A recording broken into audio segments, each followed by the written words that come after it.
"She is still shuttling," said Miss Pratt, showing how with her liver-spotted hands, "between the anal and genital zones of development. Basically, she is a lovely—" "I beg your pardon," I said. "What zones?" "That's the old-fashioned European in you," cried Pratt, delivering a slight tap on my wristwatch and suddenly disclosing her dentures.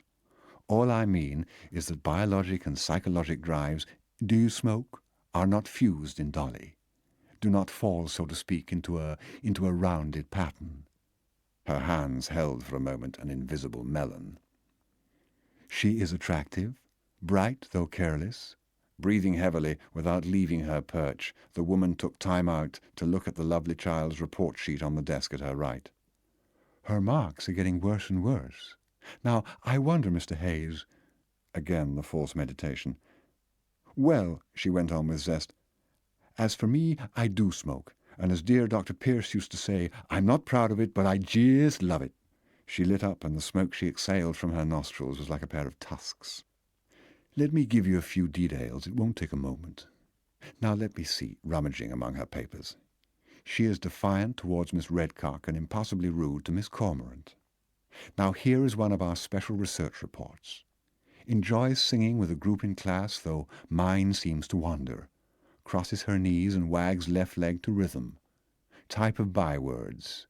A 242-word area of the commonest pubescent slang fenced in by a number of obviously European polysyllabics. Sighs a good deal in class. Let me see, yes. Now comes the last week in November. Sighs a good deal in class. Chews gum vehemently. Does not bite her nails, though if she did this would conform better to her general pattern, scientifically speaking, of course. Menstruation. According to the subject, well established.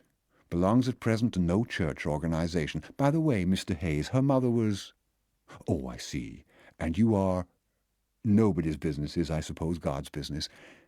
Something else we wanted to know. She has no regular home duties, I understand. Making a princess of your Dolly, Mr. Hayes, eh? Well, what else have we got here? Handles books gracefully. Voice pleasant. Giggles rather often. A little dreamy. Has private jokes of her own, transposing, for instance, the first letters of some of her teachers' names. Hair light and dark brown. Lustrous, well, you are aware of that, I suppose. Nose unobstructed. Feet high-arched. Eyes— let me see. I had here somewhere a still more recent report. Aha, here we are. Miss Gold says Dolly's tennis form is excellent to superb, even better than Linda Hall's, but concentration and point accumulation are just poor to fair. Miss Cormorant cannot decide whether Dolly has exceptional emotional control or none at all. Miss Horn reports Dolly, cannot verbalize her emotions, while according to Miss Cole, Dolly's metabolic efficiency is superfine. Miss Moeller thinks Dolly is myopic and should see a good ophthalmologist, but Miss Redcock insists the girl simulates eye strain to get away with scholastic incompetence. And to conclude, Mr. Hayes, our researchers are wondering about something really crucial. Now, I want to ask you something. I want to know if your poor wife or yourself or anyone else in the family— I understand she has several aunts and a maternal grandfather in California. Oh, had, I'm sorry. Well, we all wonder if anybody in the family has instructed Dolly in the process of mammalian reproduction. The general impression is that 15-year-old Dolly remains morbidly uninterested in sexual matters, or to be exact, represses her curiosity in order to save her ignorance and self-dignity. All right, 14. You see, Mr. Hayes, Beardsley School does not believe in bees and blossoms and storks and lovebirds, but it does believe very strongly in preparing its students for mutually satisfactory mating and successful child-rearing. We feel Dolly could make excellent progress if only she would put her mind to her work.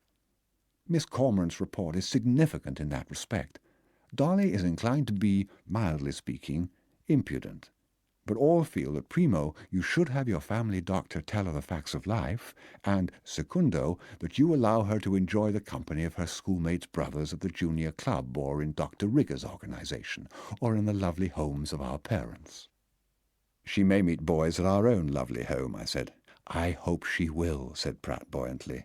When we questioned her about her troubles, Dolly refused to discuss the home situation, but we have spoken to some of her friends, and really, well, for example, We insist you unveto her non-participation in the dramatic group. You just must allow her to take part in the Hunted Enchanters.